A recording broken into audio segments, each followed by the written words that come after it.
Hi, I'm Jay Link, President of Stewardship Ministries.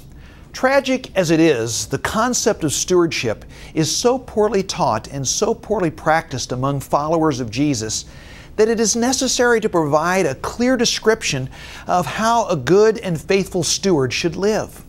The life of an obedient steward possesses three dominant life characteristics.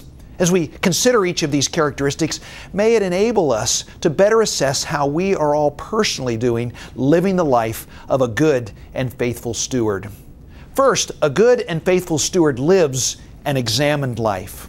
This practice of living a life of regular self-examination is often referenced in the Bible. In 2 Corinthians 13:5, Paul told the believers in Corinth, "Examine yourselves to see whether you are in the faith. Test yourselves." He also tells them in 1 Corinthians 11:28 that a man ought to examine himself before he eats of the bread and drinks of the cup, communion. And even Jeremiah exhorts his people in Lamentations 3:40, "Let us test and examine our ways." There is nothing more appropriate for a faithful manager of someone else's resources than to routinely examine how effectively he is doing in carrying out his responsibilities. A steward will be continually examining his behavior, his motives, his thoughts, his attitudes, the direction his life is headed, and if his life is a close replica of the life of Jesus.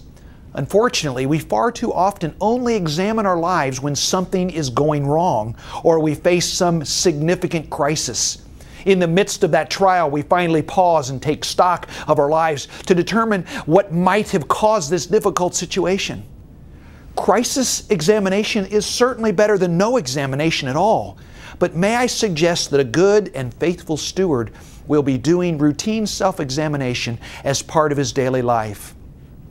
I've been told by more than one pilot that a plane is off course about 95% of the time it is in the air due to wind currents, barometric pressure, etc. Because of this, the pilot must be vigilant in making continual minor course corrections to bring the plane back on course. If he does not, he will find after several hours of flying that his plane is actually hundreds of miles off course. The good and faithful steward is like the attentive pilot in flight, continually examining the course of his or her life to determine if it is still on the flight pattern that has been set by the tower. The steward will routinely make whatever mid-course corrections to his life that are needed, regardless of how subtle or how dramatic they may need to be. He recognizes the gravitational pull of the world and the unpredictable winds of temptation and how they can very quickly get him off course. Socrates correctly concluded, "The unexamined life is not worth living." So would the word examined describe your life? Second, a good and faithful steward lives a controlled life. Living a controlled life is a foundational characteristic of a good and faithful steward. Self-control is one of the fruits of the Spirit, Galatians 5:23.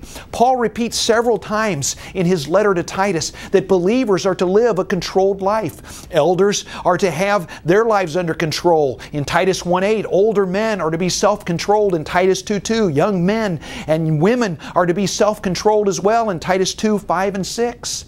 Paul uses the discipline and self-control of an athlete in training to illustrate the controlled life of a steward in 1 Corinthians 9:25.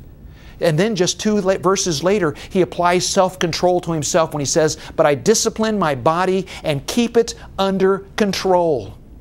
I think Solomon makes this point best when he says in Proverbs 25:28, "A man without self-control is like a city broken into left without walls." There's nothing to contain him, and he lives a life that is out of control in one or more ways. We all know people who lack self-control. They can't control their tempers, they can't control their appetites, they can't control their emotions, they can't control their tongues, they can't control their sex drives, they can't control their spending. In one or more ways, they are lacking self-control. They are like a city broken into and left without walls. The good and faithful steward, to the contrary, is constantly restraining and retraining his natural impulses to keep all of these fleshly desires, both good and bad, under control. He is diligently working day by day and often minute by minute to keep his head in the game and not allow the desires of the flesh and the desires of the eyes and the pride in his possessions, as it says in 1 John 2:16, to break down the walls of self-control that is a defining characteristic of a good and faithful steward. John Milton said it well. He who reigns within himself and rules passions, desires, and fears is more than a king. The steward who is in control will be both useful and effective in obediently serving his master. So would the word controlled describe your life? Third, a good and faithful steward lives a sacrificial life. The third characteristic that will always be commonly seen in the life of a good and faithful steward is sacrifice. We simply cannot be good and faithful stewards if sacrifice is not part of our lives. Paul calls us in Romans 12:1 to be living sacrifices. Jesus challenges every steward that if he wants to follow Him in Luke 9:23, let him deny himself, take up his cross, and follow me. The cross in Jesus' day was used for only one purpose: to kill someone. So the imagery He is giving us here is quite dramatic.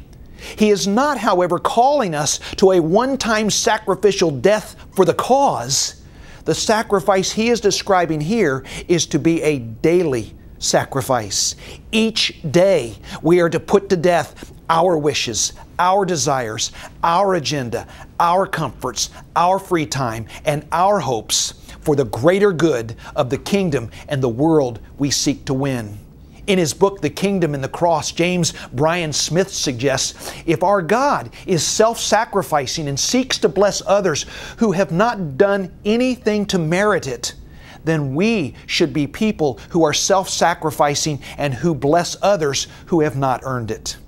There is no more powerful demonstration of a good and faithful steward than when he willingly and sacrificially gives to others without any consideration of their worthiness to receive his gift. Regardless of how great or how small the need or opportunity, he gladly sacrifices whatever he currently manages for the good of others. John gives us the extent we must be willing to live sacrificial lives. He says in 1 John 3:16, "By this we know love, that He laid down His life for us, and we ought to lay down our lives for the brothers." If sacrificing our lives is the maximum sacrifice we might be called to make as a steward, it seems to put into a clear context the modest sacrifices we make when we give some of the money or the time or the talents we have been given to manage to help others. So would the word sacrificial describe your life? If we want to be identified as a good and faithful steward and someday hear those wonderful words, "Well done," we must, number one, routinely examine ourselves to be sure that our lives are on the right course and has been set by our Master. Number two, we need to be vigilant that we control our appetites and impulses to ensure that they do not end up controlling us.